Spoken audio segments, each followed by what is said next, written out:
Today, I want to introduce you to David Morrison. David and his wife Laura moved here to Epworth last year, and they've been a positive addition to the third floor south where they live. I know we've really enjoyed them and their grandchildren. So David has had a unique and interesting career, and I want him to tell you all about it. So today we're going to start at the beginning. So David, tell us where it all began. Where were you born and where were you grew up? I was born in Mineral Wells, Texas at Camp Walters, I think it is. I was young, so I don't remember the name of the camp, but in Mineral Wells, Texas. And then you moved to? Then we moved to a couple of places before we settled in Tahlequah, Oklahoma. Yeah. And I've lived in Tahlequah since I was about 4. Okay. And you went to school there and even into college, right? Yeah, went to high school and college there. And, got married, and we lived there for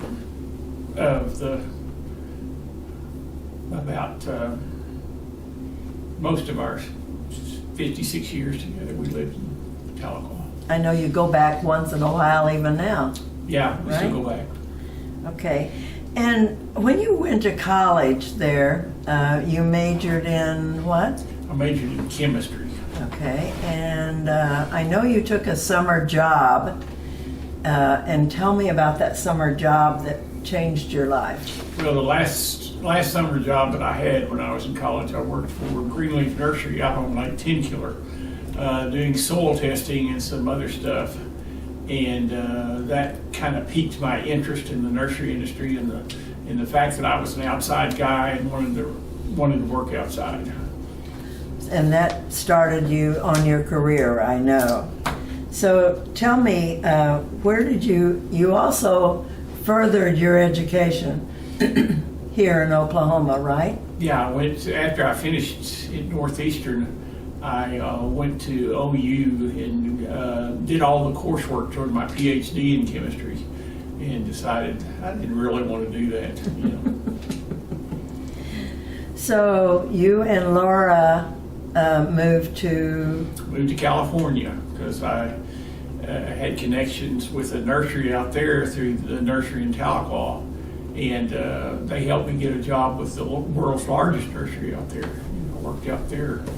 And what was that nursery called? Monrovia Nursery. I think I've heard of that. Yeah. Yes. And is that where the children were born? No, they were. Our son was born when I was working in El Campo, Texas, still for Greenleaf, and then our daughter was born when we were back in Tahlequah. Okay. What did you not like about California? You told me. The smog at that time was before catalytic converters and a lot of the smog regulations. And the smog was just horrible. You could taste the gasoline in your mouth all day long. It was terrible. So it didn't take you long to come back to Oklahoma? No, first chance I got, I came back, and they had said they wouldn't try to hire me back, but I asked them if I could come back, and then they gladly accepted that offer. Good. So you got into management, right? Yeah, I was a supervisor and ran a lot of different operations there for a while, and then I became the manager of the nursery down in Texas. They had started a nursery down in Texas, and so I took over the management of that for 2 years, and then came back to Oklahoma. Tell me about, a lot of this has to do with what you call container, is that right? Yeah. Can you explain that to me? Yeah, at the time that John Nichols started Greenleaf Nursery, most nurseries everything was grown in the ground, and they would either bare root it or ball and burlap it to sell. But Greenleaf started growing everything in containers and never grew anything in the ground. So, did you sell to the public, or was that larger? No, it was all wholesale. We sold to wholesale nurseries, landscapers, and people like that. So it's a big nursery, I understand. It's a big nursery, about 700 acres. Okay. at that location in Tahlequah. Not only were you in management, but you were you spoke at many conferences? Yeah, I spoke at a lot of nursery conferences on different subjects, all over the country. Did you have a favorite subject, or were you just anything and everything? Just anything. A lot of times they would contact me and ask me to speak on a particular subject. Maybe on research projects we were doing, or on different equipment we had developed for the nursery industry, or things like that. So. Okay. During all this time, I know that you and Laura, I mentioned earlier, had children, and you also got involved being host for exchange students. That turned into a big affair, I understand. Yeah, the first exchange student we hosted was from Germany, and turned out he was a really good tennis player. So he played tennis with our son on the high school tennis team, and they finished second in the state that year, just within 1 point of winning the state championship. And so that was a real rewarding experience. And then our daughter went to Germany for the summer when she was 16. At that time, we hadn't seen the movie Taken with Liam Neeson, or we wouldn't let her go. But so she spent the summer when she was 16, and then she went back and spent her senior year in Germany. And you went to visit her, and Yeah. tell me about that nursery there. Yeah, we went to visit her, and shortly, or while she was in Germany, we had a visit at the nursery here from a young man whose family owned the largest nursery in Europe, and he had come to Greenleaf to study our methodologies and stuff. And we, when we went to Germany, then we visited his nursery over there, and it was really interesting to visit theirs and see the difference in the way they did things. One thing that was very noticeable is their prices are very much higher than ours were. So that Europeans valued plant material a whole lot more significantly than what we valued here. So. Okay. And you also had exchange students from other countries, I understand. We had one from Sweden, and then we had one from Wales. Okay. And then your son went into the Peace Corps, did I understand that correctly? Yeah. And where did he go? He went to Russia in the Peace Corps. We had always we'd always referred to him as a little Indiana Jones, because he just was always into one adventure after another. And but he went into the Peace Corps in Russia, where he was over there for almost 2.5 years, and it was an interesting time. So. Is that where he met his wife? That's where he met his wife. Okay. Well, you've had interesting travels. I know you and Laura have traveled, I think you told me 48 of the 50 states. Yeah. But tell me some of your most unusual travels. Well, we rafted the Grand Canyon for 8 days, which was rather exciting in itself, and which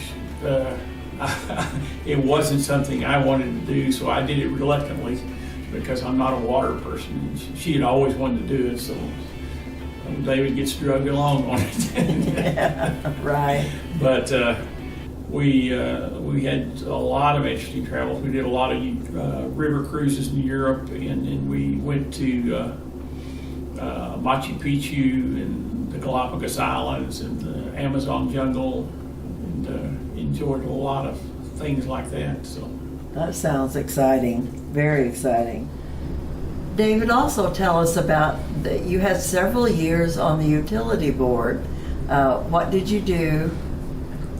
I was on the Tahlequah Public Works Authority board for 10 years, and we accomplished a number of things while I was on the board. We put in a new water plant down on Lake Temkiller to serve the city of Tahlequah, and so that Tahlequah now has dual water quality facilities, so that if the facility up on the Illinois River, if the flow through the Illinois River got low enough that they couldn't draw from the Illinois River, that we can draw water from Lake Tenbuller. Oh, that's good. You also were on another board, school board? I was on the Tahlequah school board, and I had made the comment one time, somebody asked me to run for school board years before I got on it, and I said I wouldn't run for school board if it paid me $300,000 a year. Well, of course, it didn't pay anything, but I came into a situation where they gerrymandered the districts, the existing board gerrymandered the districts to keep my friend from running for school board. And so when they did that, he came and begged me to run, and I ran, and then defeated the existing school board president, and we as soon as we got on the board, well, we let the superintendent know that he was going to have a hostile board from that point on, and he politely found another job somewhere else. Good. Good. Well, do you have any projects or places that you still want to travel? I'd really like to go to New Zealand. I'd like to go back to Ireland. Yeah. Isn't that part of your heritage? I'm Ireland? mainly Scottish. Scottish. Yeah, but Okay. Ireland's just so beautiful. I'd like to go back there. Okay. Tell me about this love to go to Colorado. You said that you and your family would go 4 times a year, right? Yeah, we used to go just every chance we got. We'd go skiing, and we loved to ski, and retired from that now, by the way. But I would go hunting out there in the fall every year, and then we would go every summer and go either backpacking or camping for the summer. And It got to be a routine, did it? yeah, it got pretty much to be a routine. Love it, love it. Well, I am very pleased to hear about you received an award from EPA. Can you tell us about that? Yeah, I received the Region 6 award from the EPA for outstanding environmental project when we developed it at Greenleaf, our water recycling system to recycle millions of gallons of water every day, so that the runoff from the nursery didn't go back into Lake Tenbuller to carry the pesticides and fertilizers that we had. So you got an award for that. Yes, That sounds very, very good. Do you have any thing on your bucket list other than New Zealand, or that you'd like to do yet in your life? You know, I'm not sure. I'd like to go back and do more river cruises. Okay. That's one of the reasons I'm doing physical therapy now, to try to get where I can walk better again. And I like to get back and do more river cruises. They were just so much fun. I agree with you. I love river cruises. I thought this was interesting that you mentioned, I asked you why you and Laura chose Epworth Villa. Can you remember what you told me? I love your comment. I can't remember what I did yesterday, much less what I commented. It had something to do with the grounds. Yeah. Oh, yeah. Well, the first thing we noticed was how well the grounds were taken care of. That's right. And so, being an old nurseryman, that was impressive to me, because we visited some other places where the grounds looked kind of shoddy and not as well taken care of. But this is also close to our daughter, and then the people were also friendly. Staff has all been very friendly. We've just been amazed at how friendly the staff is. That's right. Yeah. Well, I've noticed your grandchildren, evidently you have them close by. Yeah, 2 miles away. So. Yes, so every once in a while, and I love to hear them in the hallway. I do, I love it. Oh, I'm glad. I do. I think that gives us a lot of life here. Yeah. Yes. Yeah. Well, thank you, David. This has really been helpful, and I love getting to know you better. Well, thank you. Thank you so much.